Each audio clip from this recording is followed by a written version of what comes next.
आचार्य doctor Praveen Kumar Shastri बहुत देर से जुड़े हुए हैं, अपनी बात रखें यहाँ पर, क्योंकि जिस तरीके की रील्स ये बनवाते हैं, अब वो बन जाती हैं या बनवाते हैं, इसमें भी ये भी एक सवाल है कि क्या वो सब स्क्रिप्टेड होती हैं, बनवाते हैं, स्क्रिप्टेड होती हैं। प्रवीण कुमार जी, स्क्रिप्टेड होती है, ये बनवाते हैं, जानबूझ कर बनवाते हैं। और जितने कथा कर रहे हैं सब के सब सोशल मीडिया पे स्क्रिप्ट बनवाते हैं, और ये सोशल मीडिया से पूरा पैनल खरीदते हैं। पूरा पैनल बिकता है इनका 1-2 लाख रुपए का, और खरीद कर पूरा टीम होती है इनकी, और ये सिर्फ मन गलत कहानियां जानबूझ कर बनाते हैं। इनको कोई ना कोई टॉपिक चाहिए होता है इस चीज के लिए। ये बहुत ज्यादा मतलब चल रहा है आज की डेट में। सबसे पहली बात तो मैं सरकार से अनुरोध करना चाहता हूं कि ऐसे कथावाचकों को हमेशा के लिए बैन कर देना चाहिए। जो बहन बेटियों का सम्मान ना करता हो, जो बहन बेटियों की इज्जत ना करता हो, जो हमारी बहन बेटियों के लिए उंगली उठाता हो, ऐसों की उंगली ही काट देनी चाहिए। मेरी तो ये राय है, चाहे वो मैं भी क्यों ना हूं। अगर मैं भी ऐसा बोलूंगा, मेरी भी उंगली काट देनी चाहिए। बिल्कुल सत्यता बोलता हूं। हमारी बहन बेटी, हमारी माँ ने हमें जन्म दिया, तो इससे बढ़कर कोई भगवान है?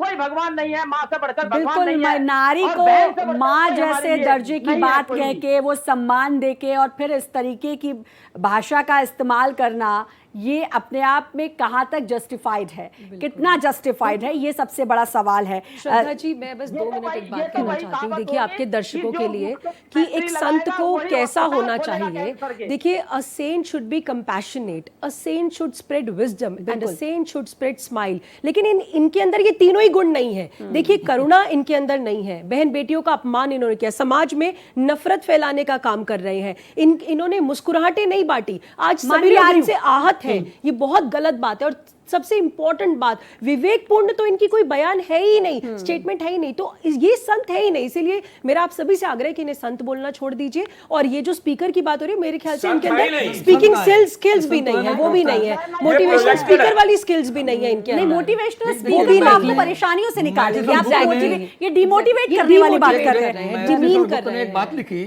जयदत्त वध नामक पुस्तक में प्रस्तावना में कि अन्याय सहकर शांत रहना यह महादुष्कर्म है, न्यायार्थ अपने बंधु को भी दंड देना धर्म है। जो इनके बड़े हितैषी हैं उनको भी इस विषय में आगे आकर के दंडित करना चाहिए। ये हमारे धर्माचार्य क्या कर रहे हैं? बिल्कुल। मानवी, कुछ कहना चाह रही थी आप? देखिए, मैं ये बोलना चाहती हूँ, जैसे हम कॉमेडी टॉक शोज देखते हैं तो वहां पे एक स्पोक्स पर्सन होता है, ऐसे ही कहीं ना कहीं ये भड़काऊ स्पोक्स पर्सन का इनको टैग दे दिया जा सकता है। दूसरी बात ये कहना चाहती हूँ कि हर गलती की माफी नहीं होती। जैसे हमने मुंह से निकाली कोई बात या बंदूक से निकली गोली, ये जो वापस नहीं आ सकती, ऐसे इनकी ये जो बात है वो वापस नहीं हो सकती। इनका यही है कि सजा जरूर मिलनी चाहिए, इनको पता लगना चाहिए। आखिरी में बोलना चाहती हूँ कि कोई गारंटी नहीं है। जो लोग जाते हैं इतने सारे धर्म गुरु के पास, जो कह देते हैं धर्म गुरु है, कथावाचक को गुरु मानना शुरू हो जाते हैं, ये कोई ना कोई धर्म के नाम पे लूटता है। बाद में पता लगता है कोई क्रिमिनल चार्जेस में फंसता है, कोई रेप में पैरोल पाता है, तो कोई अननेचुरल सेक्स में भाता है, और उसके बाद वो घोड़ा भी कहला देता है, वो भाग भी जाता है। तो कहीं ना कहीं बाद में उसकी असलियत पता लगती है। तो पहले ही लोगों को थोड़ा केयरफुल हो जाना चाहिए कि आप जा किसके दिए।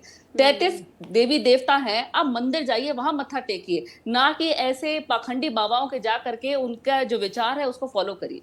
मतलब एक अच्छे स्टैंड अप तो नहीं कहूँगी, सिटिंग कॉमेडियन इनको कहा जा सकता है, क्योंकि बैठे बैठे कॉमेडी करते हैं ये। और लेकिन कॉमेडी का स्तर बहुत घटिया है। लेकिन अच्छे कॉमेडियंस हैं, उनके पास, उनको सुनेंगे तो ज़्यादा हंसी आएगी। और समय क्योंकि इशारा कर रहा है, सरिता जी आप कुछ कहना चाह रही थी? बस मैं इतना ही कहना चाह रही हूँ कि अगर अभी भी विरोध, यानी कि इन चीजों पे रोक नहीं लगाई गई, यानी कि हम सब यदि गलत चीजों पर विरोध नहीं करेंगे तो यूं ही बढ़ता जाएगा और यूं ही हम लोगों का समय बर्बाद होता जाएगा। सिर्फ मेरा कहना एक चीज का है, जहां पे भी गलत लगे हम सभी लोगों को विरोध करना शुरू करना। बिल्कुल बिल्कुल। और ये विरोध ही है, ये चर्चा इसीलिए थी कि इसका विरोध हो। मानवी, मैं चलते चलते आपसे एक सवाल पूछना चाहूंगी। क्या एक तरीका अपनाया गया है महिला समाज को दबाने के लिए? चुटकुले होते हैं तो पत्नी के लिए होते हैं, पत्नी को होते कि हंसा जाए, गालियां होती हैं सॉरी टू से, तो वो कैसी होती हैं, उसमें कौन कौन से रिश्ते जुड़े होते हैं, हर कोई जानता है। ये एक स्ट्रैटेजी अपनाई गई है लगता है। ये इनकी मानसिकता यही है कि महिला को ये सिर्फ एक शो पीस की तरह समझते हैं, और अगर महिला अच्छी है तो उसको ट्रॉफी की तरह समझते हैं। ये चाहते ही नहीं कि महिला उससे आगे जाए।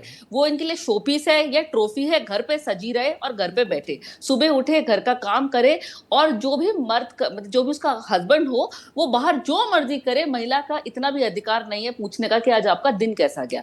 महिला दब के रहेगी तो फिर जो ये कहेंगे वो फॉलो करेगी। लेकिन अगर महिला पढ़ लिख गई और कुछ बन गई, ये 14 वर्ष क्यों चाहते हैं कि 14 वर्ष में शादी हो जाए? क्योंकि अगर महिला कहीं पढ़ लिख गई और इनसे आगे निकल गई तो फिर ये किसी की नहीं सुनेगी। और आज की डेट में मुझे लगता है, मुझे बहुत अच्छा लगता है जो हमारे जो पैनल है उन सब में महिला कहीं ना कहीं किसी स्तर पे पहुंची हुई है। तो ये कहीं ना कहीं इनसिक्योरिटी है कि महिला आगे ना जाए। लेकिन वो जमाना, वो दौर कुछ और था जब आप महिला को घर पे बैठा सकते हो। आज की डेट में मैं आपको बोलना चाहती हूँ, मैं अपना ही उदाहरण देती हूँ। मेरे पेरेंट्स ने ये कहा था कि किसी पर डिपेंडेंट नहीं रहना, आपको इंडिपेंडेंट होना बहुत जरूरी है। जब तक आप इंडिपेंडेंट नहीं होगे आपकी शादी नहीं होगी। तो आज का समय पे पेरेंट्स का विचार बदल गया है कि आप इंडिपेंडेंट होना बहुत जरूरी है, क्योंकि कुछ नहीं पता। देखिए, मैं उसको आप गलत ना लें, भगवान ना करे कि आपके पति आगे रहे ना, किसी के भी, मैं भगवान ना करे कह रही हूँ, तो आप इंडिपेंडेंट होना बहुत जरूरी है। आप अपना पूरी के पूरा जो जीवन है कैसे व्यतीत करेंगे? अगर आप पढ़े लिखे होंगे तो आप जॉब कर सकते हैं, अगर आप पढ़े लिखे होंगे आप बिजनेस कर सकते हैं, अगर आप पढ़े लिखे होंगे आप अपने बच्चों को संभाल सकते हैं, उनको बड़ा कर सकते हैं। लेकिन अगर आप खुद ही एजुकेटेड नहीं होंगे, आपको दीन दुनिया का कुछ पता नहीं होगा, आप घर से बाहर नहीं निकले होंगे, तो आप अपने बच्चों को कैसे देखेंगे? आप अपनी पूरी की पूरी जीवन को कैसे इसीलिए व्यतीत महिलाएं करेंगे? आजकल मरे हुए रिश्तों में रहने से ज्यादा पसंद करती हैं डाइवोर्स लेकर अलग हो जाए। हालांकि उस पर भी उन्होंने एक बयान दिया है,